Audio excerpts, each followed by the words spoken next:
and restore sharp image. Turns out he was lucky because we have been working on this problem for a while, and we have built a prototype to solve it. To show it, I'll just load the image into the Photoshop plugin we developed.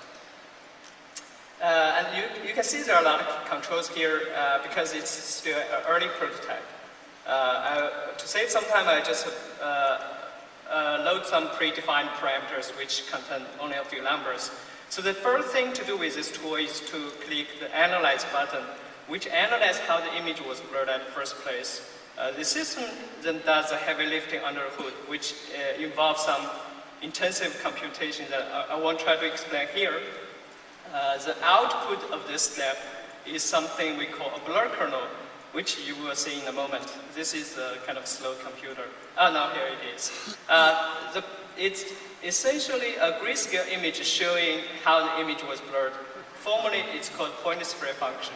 But you can also view it as a motion trajectory of the camera when the shutter was open. So next thing to do is to use it to restore sharp image. And here it is. Oh. No way. Yes. No way, that's impossible. That's two photographs. Wait, there's no way you did that. Yes, way, you way. You way, no way. No way, you way. Yeah, so you can see it's pretty sharp here. You can see how does it do that? How do you do that? There's an algorithm behind it. So a what? The computer algorithm. I didn't. Algorithm? What's an algorithm? We'll talk at Weezer. Okay. So yeah, if you look at this small poster, I'm gonna switch back to original. You can see how much improvement we have done on this step. Now, our system not only makes blurry images look better, they can also help recover some important information from the image. So here is a poster image I shot using my cell phone camera. My thought was to record the poster so I can read it at home, but I only found out it's too blurry, so I cannot read anything. So let's see if we can improve this image. Again, I just load the image into the plugin. For now, I just load some pre-select parameters. And because this is a relatively large image, I'm not going to use the whole image for analysis, which will take some time on this computer. So I'm just going to select a local region and ask the system to only analyze using this local region. And this is a special case because the image contains text. So we have to tell the system that we're dealing with text region, so the system knows to apply some special treatment. Now, would this be like in the next version of Photoshop, for real? Remember we said sneaks? What? They may or may not appear in a future version. Right. We don't commit to timing for anything in a sneak, but Right. you You should can see definitely the do this. kernel here. You like it? And similarly, we can define another preview window, which allows you to preview local results to see if it is good. And here it is. Oh. So you can see, you can read the full number. Who's the boss here? Who's in charge of all this? Oh, it was you.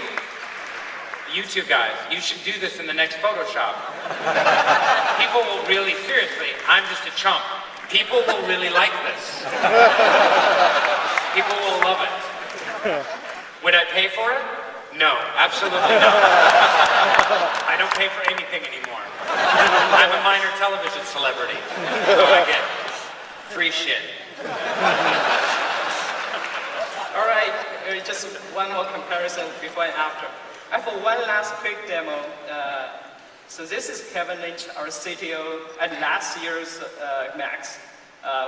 We found this image online. It's a random internet photo. It's bad. So let's see if we can improve it. Because this is a relatively small image, so I'm just gonna, I needed to load some parameters. Okay, I'm just gonna analyze this image, which should be pretty fast, and restore it. So you can see it's much better. Wow. So this is the image. Thank you very much. Thank you. Wow.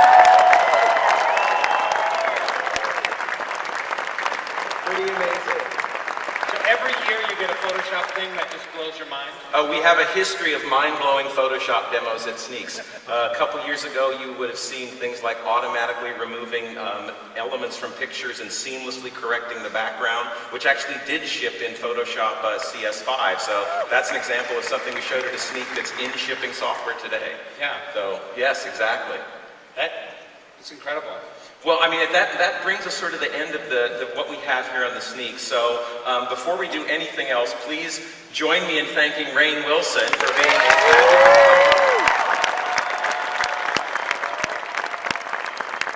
It's been an honor and a pleasure. and I really need you to sign this for Teresa or I can't go back to the office. Okay. So, while Rainn does that, let me just remind everyone that coming up next is the Max Bash. You know, please go over there, come see Weezer, our special musical guest. We will have food, we will have drink, food from Wolfgang Puck, some of the award-winning food trucks from the Los Angeles area, all here. Don't forget your hoodies, it's chilly out there. And just once again, let me say thank you for coming to Adobe Max, thank you for Sneaks, and we will see you next year.